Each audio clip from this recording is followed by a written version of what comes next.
زہرا کی جگہ بیٹھنے والی کو زینب، نائبۃ زہرا، بی بی زینب کے لقبوں میں ایک لقب نائبۃ زہرا۔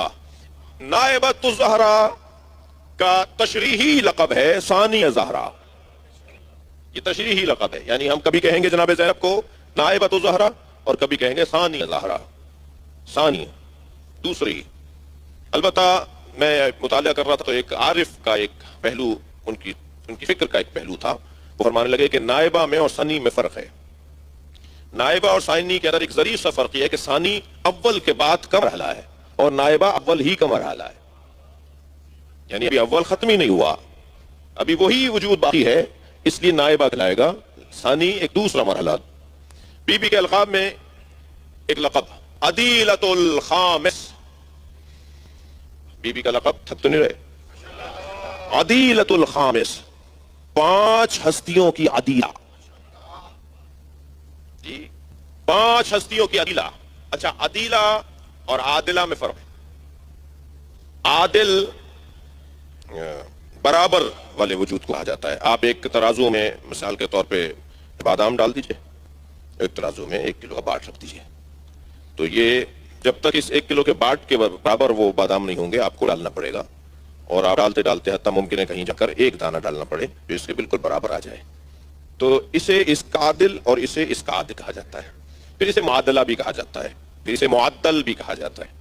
اس خاندان کے الفاظ ہیں۔ ادیب حضرات بیٹھے ہیں تو مجھے تو خربوزے کو دیکھ کے خربوزہ رنگ پکڑتا ہے، تو مجھے تھوڑا سا شوق بھی ہو رہا ہے کہ ذرا ان کے سامنے بات کر لوں کہ جو برابر کا وزن ٹھیک ہے۔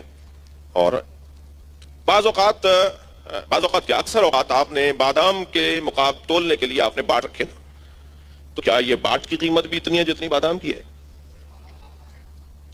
جی اس کی بھی وہی حیثیت ہے جو بادام کی ہے، اس کی وہ حیثیت نہیں ہے جو بادام کی ہے۔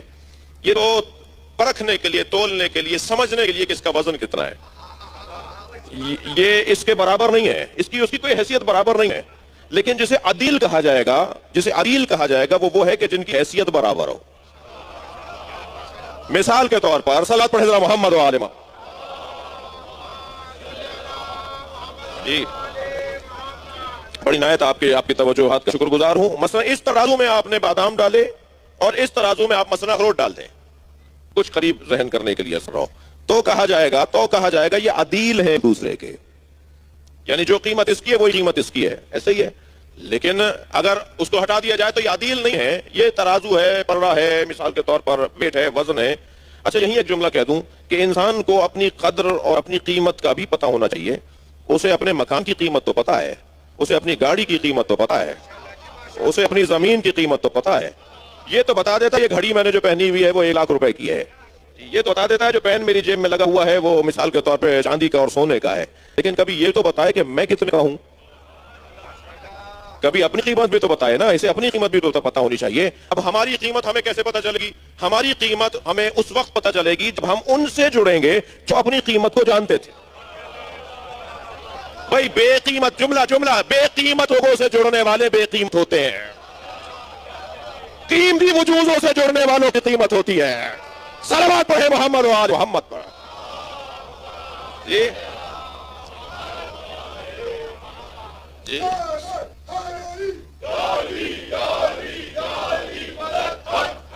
بڑی عنایت آپ کی توجہات کا شکر گزار ہوں میں۔ ایک مرحلہ اور ہمیں اپنی قیمت کیسے معلوم ہوگی؟ ہمیں اپنی قیمت اس وقت معلوم ہوگی کہ جب ہم ان سے جڑیں گے کہ جو اپنی قیمت کو جانتے تھے۔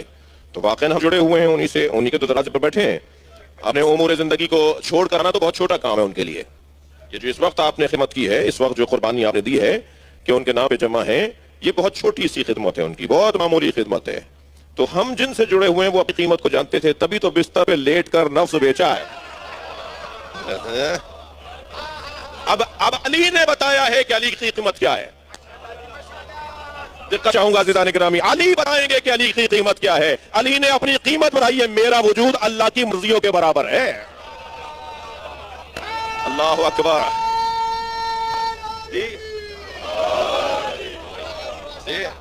اللہ کی مرضیوں کے برابر علی کا وجود ہے۔ اب میرے مولا نے اپنی قیمت بتائی، مولا ہم آپ کی بارگاہ میں بیٹھے، ہماری قیمت پتہ چلے، ہماری قیمت کیا ہے۔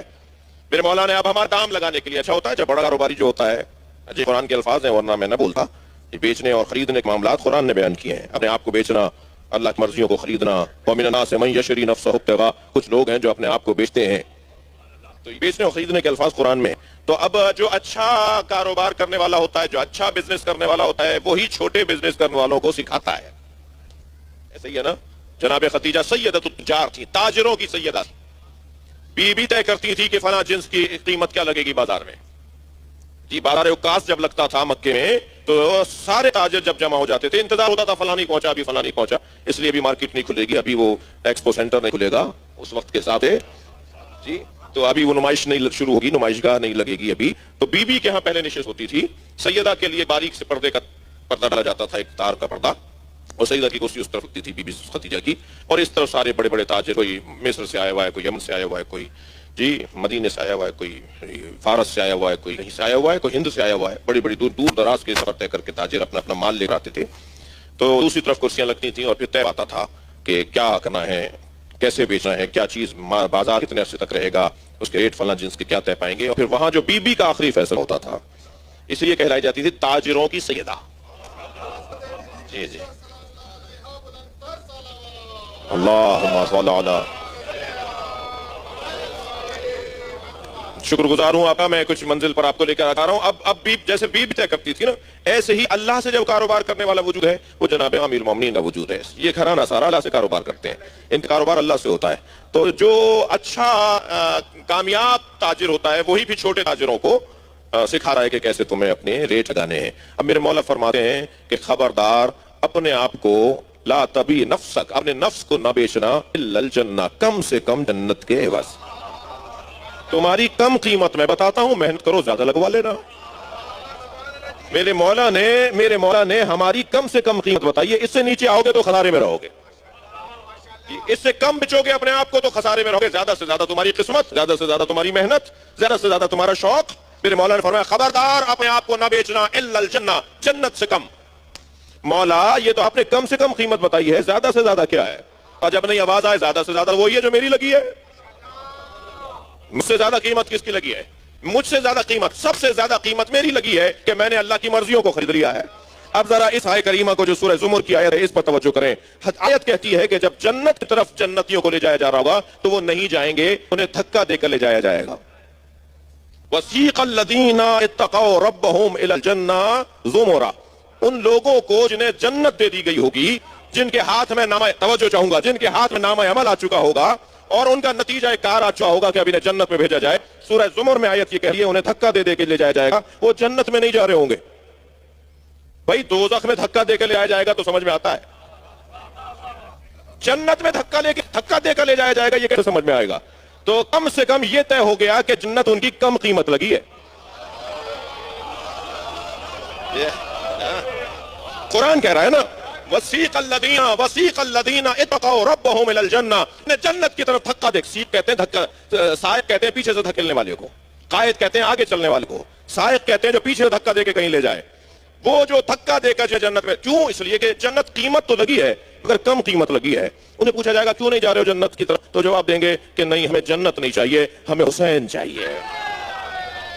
اللہ اکبر. اب آواز دی جائے گی کہ حسین ہی جنت میں آئیں گے جب سب کو بھیج دیں گے، تو کہیں گے ہم تو رکے رہیں گے جب حسین جائیں گے جب جائیں گے. آواز آئے گی من ہم، یہ کون ہے؟ جو محشر میں لوگ کھڑے ہوں گے نا وہ کہیں گے یہ کون لوگ ہیں انہیں جنت میں بھیجا جا رہا ہے اور کہہ رہے ہیں ہم نہیں جائیں گے. تو آواز آئے گی ہم حداث الحسین، یہ حسین سے جڑے ہوئے لوگ ہیں. یہ کہہ رہے ہیں جب ساری زندگی ہم نے حسین حسین کہا ہے تو جنت میں بغیر حسین کے کیسے جائیں گے؟ صلوات پڑھیں گے محمد و آل محمد پر. اللہ اکبر. عدیلۃ خامس، جو پنجتن کے برابر ہو اسے زینب کبریٰ کہا جاتا ہے، جو پنجتن کے برابر ہو. میں ان لوگوں سے مخاطب ہوں جناب زینب کبریٰ کی عصمت کے بارے میں شک اور تردد کا شکار ہے. یہ القاب بتاتے ہیں کہ جناب زینب کی عصمت کی درجے پہ شدید ہے. یہ بحث کرنا، علامہ امام قانی نے بحث کی ہے جناب زینب کی عصمت کے اوپر، گفتگو کی ہے، تحریر دی ہے کہ جناب زینب کی عصمت مسلم ہے. دلائل دیے انہوں نے، میں سے ایک دلیل انہوں نے دی ہے کہ جسے امور امامت تفویض کیے جائیں وہ معصوم کے علاوہ کوئی نہیں ہو سکتا. عصر عاشور امام حسین نے جناب زینب کو امور امامت تفویض کیے، ادھر امام سجاد غشی کے عالم میں ہے۔ یہ بہت بھی راز کی بات ہے۔ عدیلہ خامس فرماتے ہیں اہل بیت پر 4 راتیں شدید آئی ہیں، مگر کسی ایک رات میں علی تھے اور کسی ایک رات میں علی نہیں تھے اور حسن تھے، اور کسی ایک رات میں حسن تھے اور کسی ایک رات میں حسین تھے اور حسن نہیں تھے، مگر ان 4 مصیبت کی راتوں میں زینب 4 میں تھی۔ یہ اتنا بڑا مضبوط وجود ہے، اصلها ثابت ذہن میں رہے میرے سننے والوں کے، اتنا مضبوط وجود ہے۔ وہ 4 مصیبت کی راتیں، ایک شب رحلت مصطفیٰ، سرکار جہاں کی رحلت کی جو رات تھی وہ اہل بیت پہ بڑی شدید رات تھی، کائنات پر شدید رات تھی۔ پھر فرماتے ہیں دوسری رات جو اہل بیت پہ شدید رات تھی وہ شب دفن زہرا، جناب زہرا کو جو مولا علی قبر کے حوالے کر کے آئے وہ اہل بیت پہ شدید رات تھی۔ اور پھر تیسری شدید رات 21 رمضان، روز شہادت امیر المومنین، اور پھر چوتھی رات شام غریبہ۔ ان 4 راتوں میں جو ایک ذات 4 راتوں میں مصیبت کو دیکھتی رہی وہ جناب زینب۔ یہ عدیلہ خامس کا میں تشریح کر رہا ہوں، عدیلہ خامس یعنی جو سارا کام، جو کام پنجتن نے مل کر کیا ہے وہ جناب زینب نے تنہا کیا ہے۔ جناب زینب نے خامس عدیلۃ الخامس، 5 کی عدیلہ، 5 کی عدیلہ۔ آگے بڑھوں، اسی عدیلہ الخامس کی ایک تشریح کی ہے کہ خامس سے مراد 5واں ہے، 5 خمسہ کہتے ہیں ہم، خامس یعنی 5۔ تو یہاں خامس سے مراد، خامس سے عالبہ یعنی خامس سے مراد پنجتن نہیں ہے بلکہ حسین مولا ہیں، بعض تشریح کرنے والوں نے، اور وہ بھی ٹھیک ہے تو یہ بھی ٹھیک ہے، تو دونوں پہلو بیان ہونے چاہیے۔ عدیلۃ الخامس یعنی امام حسین کی عدیلہ، یعنی ہم وزن حسین، جو وزن اللہ نے حسین ابن علی مولا کو دیا ہے وہی وزن جناب زینب کو دیا ہے۔ اس ہی قول کی تشریحی قول، اسی قول کا تشریحی قول ہے، اسی ہی لقب کا تشریحی لقب ہے شریکۃ الحسین۔ شریکۃ الحسین کہیے یا عدیلۃ الخامس کہیے، 5ویں کی عدیلہ یعنی امام حسین 5ویں ہے نا پنجتن میں، اور یا شریکۃ الحسین کہیے۔ اور آگے بڑھوں، بی بی کے القاب میں ایک لقب ہے ملکۃ النساء، جی سیدۃ النساء، ملکۃ النساء، جی ملکۃ العرب، ملکۃ النساء، یہ بی بی کے القاب میں عورتوں کی ملکہ، خواتین کی ملکہ۔ مالکہ بھی مؤنث کے لیے استعمال ہوتا ہے اور ملکہ بھی مؤنث کے لیے استعمال ہوتا ہے، مگر دونوں میں فرق ہے۔ مالکہ اس مالک خاتون کو کہا جاتا ہے کہ جو ماضی میں مالکہ نہیں تھی مگر آج گئی تو مالکہ ہے، لیکن ملکہ اسے کہتے ہیں جو جب سے ہے تب سے ملکہ ہے۔